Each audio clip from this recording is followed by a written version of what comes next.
창세기 20장부터 시작합니다. 창세기는 총 50장이므로 벌써 반 정도 왔습니다. 소돔과 고모라의 멸망 사건 이후에 아브라함은 그랄이라는 지역으로 이동합니다. 근데 또 아브라함은 이집트에서 그랬던 것처럼 아내 사라를 누이라고 속여서 그랄 왕 아비멜렉이 데려가게 합니다.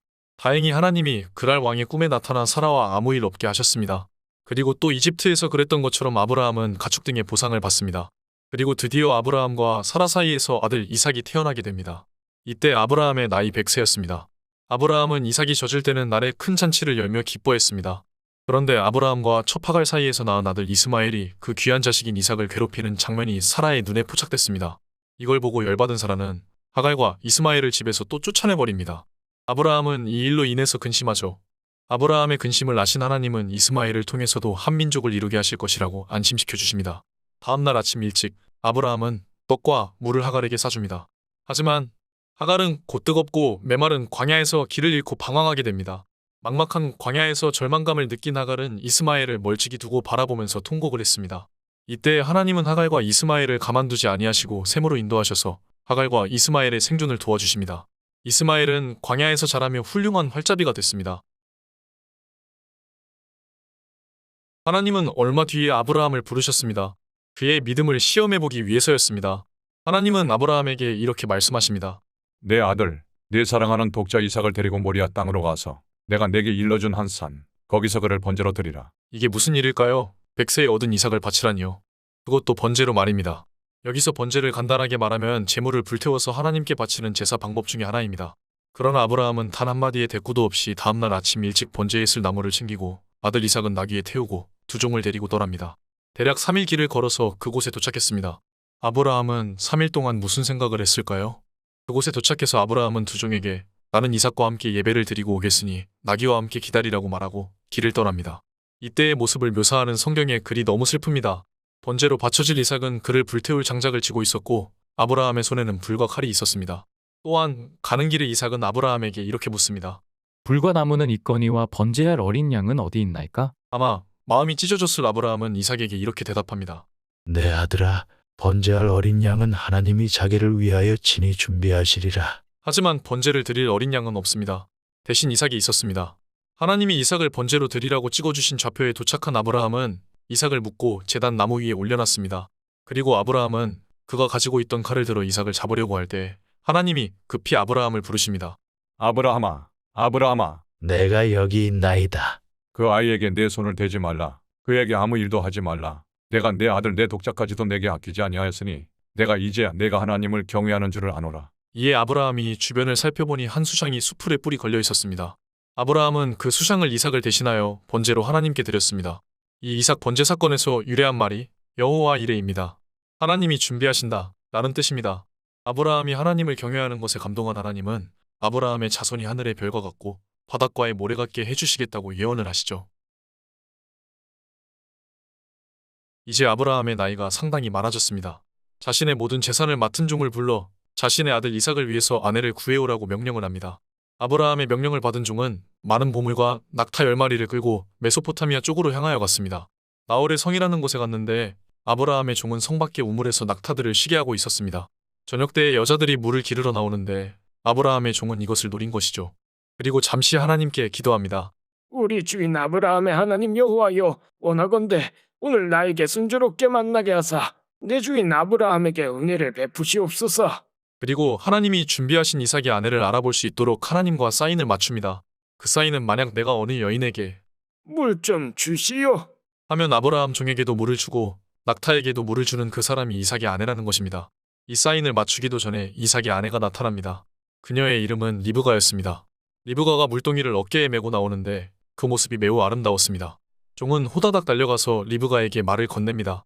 당신의 물동이에 있는 물을 좀 먹게 해주십시오. 리브가는 이렇게 대답했습니다. 네, 주여 마시세요. 그리고 리브가는 낙타에게도 물을 마시게 했습니다. 리브가를 하나님이 준비하신 신부감이라고 생각한 아브라함의 종은 금 코걸이와 금 손목걸이를 주면서 혹시 댁에서 쉴 수 있냐고 물어봤습니다. 리브가는 흔쾌히 있다고 말하죠. 됐다. 아브라함의 종은 리브가를 만나게 해주신 하나님께 머리를 숙여 경배하고 찬송했습니다. 아브라함의 종으로부터 금부치를 받은 리브가는 집에 달려가서 자신에게 있었던 일들을 말했습니다. 이 소식을 들은 리브가의 오빠인 라반이라는 사람이 아브라함의 종이 있는 우물로 튀어가게 됩니다. 이 라반은 요주의 인물입니다. 뒤에도 꽤나 비중이 있게 나오는데 특징은 눈치가 빠르다는 것입니다. 이번에도 아마 리브가가 가져온 군부치를 보고 예산일이 아니다 싶었나 봅니다. 우물에 가서 아브라함의 종을 만난 나반은 웰컴하며 아브라함의 종을 집으로 초대합니다. 그리고 아브라함의 종은 리브가를 이삭의 아내로 데려오게 됩니다. 아브라함은 그의 모든 재산을 이삭에게 넘겨주고 향년 175세로 생을 마감하게 됩니다. 이삭의 아내 리브가가 임신을 했습니다. 근데 그 뱃속이 매우 시끄러웠습니다. 안에 있는 쌍둥이들이 서로 싸웠기 때문이죠. 그 쌍둥이들의 이름은 에서와 야곱이었습니다. 에서가 형이고 야곱이 동생입니다. 에서는 훌륭한 사냥꾼이 되었고 야곱은 주부 스타일로 자랐습니다. 하루는 야곱이 죽을 끓였습니다. 야곱은 이 죽을 상상도 못할 가격에 팔 것이라고 생각하지 못했을 것입니다. 에서가 사냥을 끝내고 녹초가 돼서 집에 돌아왔는데 어디서 맛있는 냄새가 코를 찔렀습니다. 바로 야곱이 만든 죽이었습니다. 에서는 대한민국의 형들처럼 한 입만을 시전합니다. 야곱은 이때 기가 막힌 생각을 해냅니다. 형의 장자의 명분을 오늘 내게 팔라. 별거 아닌 것 같지만 성경에서 장자라는 위치는 대단히 중요합니다.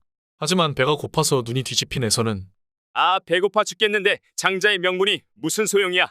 라면서 당장 팔아버립니다.